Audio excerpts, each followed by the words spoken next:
Well, as you may know, today the MTA is now have congestion pricing. Um, I do want to point out, since the NTA was created in the late '60s, what a dismal failure this agency has been. Remember when they took over?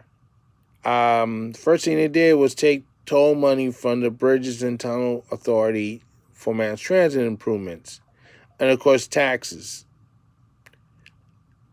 They had built less lines than the private companies did combined. All they have is little extensions,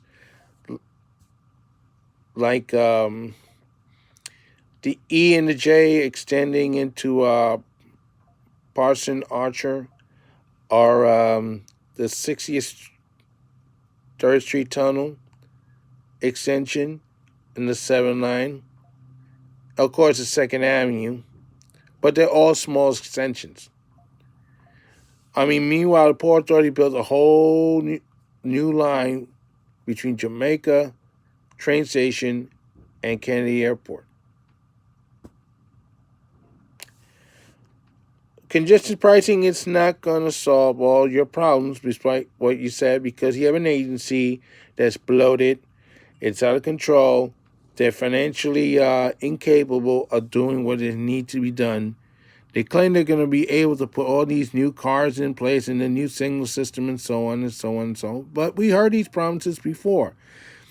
I mean, it took more than 10 years to put the signal system on the L line. Then it was 10 more years to do so on the 7. And they were going to continue to do the nonsense until Andy Brawford threatened to pull the plug on the contractor. And boom, there you go. The 7, all of a sudden, the CBTC is running.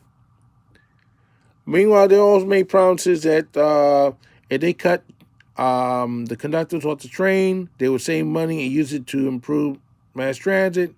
But that didn't work too well, did it?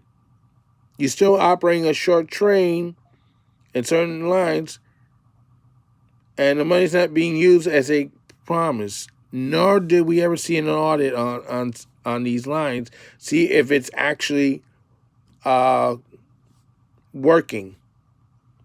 Because if it was up to me, tomorrow I would throw Opto out the window, and I guarantee you the G line will go back to 6-car trains instead of the current 4.